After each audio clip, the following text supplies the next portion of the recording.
salam Takarwang.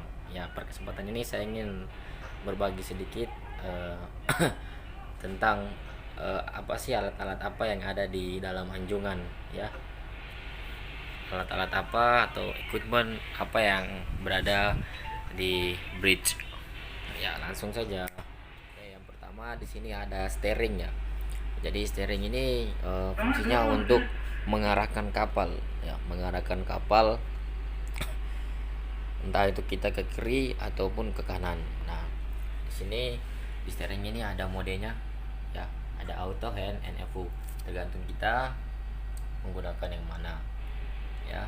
Di sini ada haluan, ya.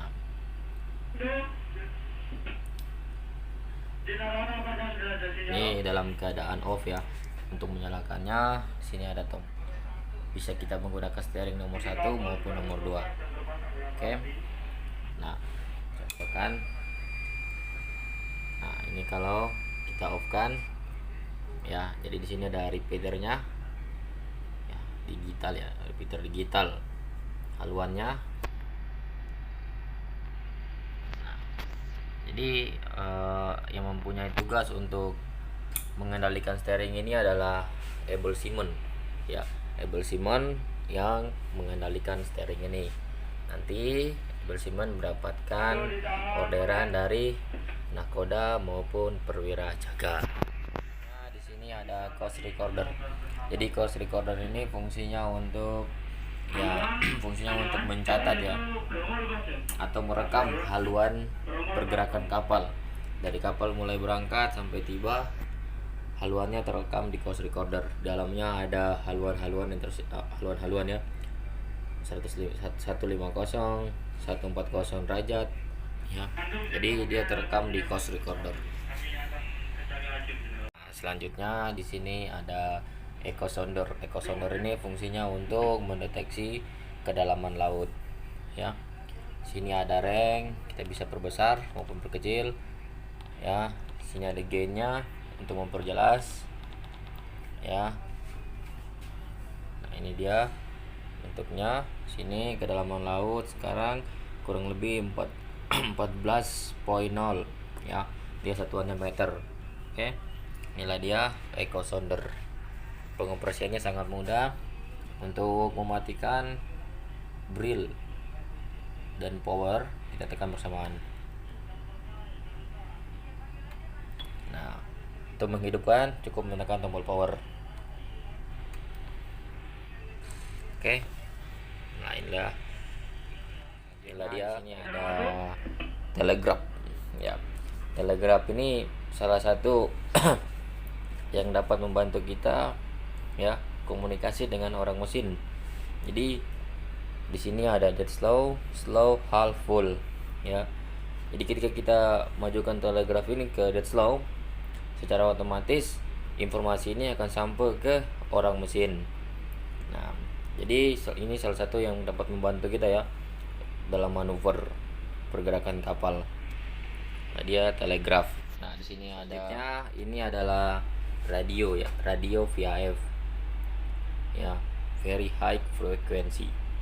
Nah, jadi radio ini sangat membantu kita dalam hal berkomunikasi, ya. Ini sementara berada di channel 09, channel kerja Pertamina, ya. Jadi untuk mengganti channelnya bisa kita putar ini. Nah, Banten mau, ya, sesuai dengan keinginan atau sesuai dengan channel yang kita pergunakan. Kalau kita berlayar biasa kita menggunakan channel 16, ya. Ini channel distress yang sudah menjadi ketentuan. Oke. Nah, di sini ada distress. Ketika ada bahaya yang mengancam kapal, kita bisa memberikan informasi kepada kapal lain dengan menekan tombol ini, ya. Nah, di sini ada dimmer. Dimmer ini untuk pencerahan. Nah, oke, sini ada volume, sequence. Nah, inilah dia radio VHF, ya. Ini mereknya JRC. Oke. Gyro kompas, ya, kita bisa lihat ini sendiri namanya azimuth circle ya. Nah, inilah dia gyro kompas ya. Jadi gyro kompas ini dia terhubung dengan steering dan radar. Oke, masternya ada di dalam sini, master ya. Nah, ini namanya azimuth circle, fungsinya untuk membaring ya. Di sini ada binokuler. Jadi binokuler ini adalah teropong ya. Jadi kita bisa gunakan saat keadaan cuaca buruk untuk melihat keadaan sekitar ya. Nah, inilah yang namanya binokuler. Nah, selanjutnya ini adalah speed log. Jadi speed log ini fungsinya untuk mengetahui kecepatan kapal. Oke. Belajar speed log. Dia ada wind speed untuk mengetahui kekuatan angin ya. Jadi alat untuk mendeteksi kekuatan angin itu namanya anemometer ya. Anemometernya berada di Monkey Island ya, di atas. Jadi nanti terbacanya di sini ya. Di sini ada wind speednya ya, kekuatan dari angin. Di sini ada arah anginnya ya. Ini maksimum ini yang tertinggi, kekuatan angin tertinggi yang pernah dicapai, yaitu 43 knot. Ini dia adalah GPS, Global Position System ya. Jadi ini sangat membantu kita dalam bernavigasi untuk menentukan posisi kapal ya. Kita bisa mengetahui posisi kapal menggunakan GPS, dan GPS ini juga dapat membantu kita agar kita tetap steady ya, steady atau on track pada garis haluan yang sudah kita buat. Ini adalah radar ya. Ini adalah radar. Oke, radar ini adalah radio deteksi and ringing. Tapi radar ini tidak dilengkapi dengan ARPA ya, jadi dia hanya mendeteksi benda-benda di sekeliling kapal tanpa mengetahui nama dari kapal tersebut. Oke, ini adalah ECDIS ya.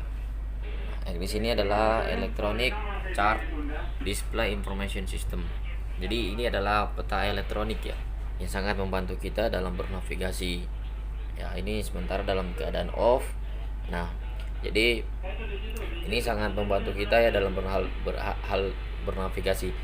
Sebenarnya fungsi utama dari ECDIS ini adalah untuk menghindari kandas ya, kandas pada kapal. Kenapa? ECDIS ini sudah tersedia kedalaman laut dan juga kecepatan kapal ya, haluan sudah ada dalam ECDIS ini. Jadi ECDIS ini salah satu alat navigasi yang dapat membantu kita dalam bernavigasi. Ya, sedikit informasi untuk paper chart. Jadi paper chart ini kita gunakan sesuai dengan rute yang ingin kita tuju ya. Nah, bisa dilihat di sini, ini adalah rute ya, garis haluan. Nah, di sini Selat Sunda and approaches. Oke, including Selat Panaitan. Nah, di sini sudah ada keterangannya, depth in meter, artinya kedalaman dari paper chart ini dalam satuan meter ya. Di sini ada keterangannya juga untuk regional mark ya. Dia menggunakan ialah A, yaitu red to port. Nah, jadi setiap peta yang kita gunakan di situ sudah mempunyai keterangan masing-masing ya. Di sini ada radar plotting sheet. Nah, radar plotting sheet ini sangat membantu kita ya dalam penentuan CPA maupun TCPA, haluan kapal target dan kecepatan kapal target. Nah, jadi radar plotting sheet ini kita gunakan yang dimana kalau seandainya kapal kita tidak dilengkapi dengan ARPA, nah di radar plotting sheet ini kita bisa mengetahui ya, bisa mengetahui TCPA dari kapal target, CPA dari kapal target, haluan dari kapal target, dan kecepatan dari kapal target ya. Ini sangat membantu ya. Inilah dia bentuknya radar plotting sheet. Nah, Nah, selanjutnya di sini ada ICE ya. ICE ini adalah Automatic Identification System. Artinya apa? Secara otomatis dia akan mendeteksi kapal ya, kapal yang menggunakan ICE. Nah, di sini kita bisa lihat di sini ada Petro Ocean ya. Jadi di sini dia mendeteksi call sign, MMSI, IMO, CPA, TCPA, baringan, ring ya, navigator navigatoral status. Nah, ini posisinya underway using engine, artinya apa? Kapalnya sedang bernavigasi ya. Jadi di sini sangat lengkap ya untuk informasi mengenai kapal lain yang dideteksi oleh ICE ini. Sini ada Navtex atau Navigation Telex. Jadi Navtex ini menyampaikan berita-berita penting untuk untuk kita bernavigasi ya. Jadi dia menyampaikan berita-berita tentang adanya bahaya navigasi. Nah, di sini ada barometer ya. Barometer ya. Jadi barometer ini kita masukkan ke dalam logbook ya. Nah, di sini juga ada termometer, sama termometer ini juga kita masukkan ke dalam logbook. Nah, di sini ada annunciator. Annunciator ini sebagai penyampaian informasi ketika terjadi kebakaran di atas kapal. Di sini ada zona-zonanya ya. Jadi ketika ini alarm berbunyi, kita bisa lihat di sini di zona berapa. Di sini ada keterangannya ya, fire alarm system Kurau ya. Zona 1 well house, zona 2 bridge deck, zona 3 boot deck ya, zona 4 emergency generator room, zona 5 poop deck. Nah, jadi dari sini kita bisa tahu ya, ini fungsinya untuk mempermudahkan kita di mana letak atau posisi kebakaran yang berada di atas kapal. Nah, ini adalah two-way radio ya. Jadi two-way radio adalah radio VHF yang digunakan dalam keadaan emergensi. Contohnya seperti kita meninggalkan kapal abandon ship, yang kita bawa adalah radio ini ya untuk berkomunikasi. Jadi sekedar info, two-way ini diatur dalam SOLAS chapter ketiga ya. Jadi setiap kapal kargo yang berukuran 500 GT ke atas itu minimal harus ada 3 two-way di atas kapal. Untuk kapal penumpang yang berukuran 300 tapi kurang dari 500 GT itu minimal harus ada dua ya. Harus ada 2 two-way di atas kapal. Namanya clinometer. Jadi clinometer ini untuk melihat kemiringan kapal.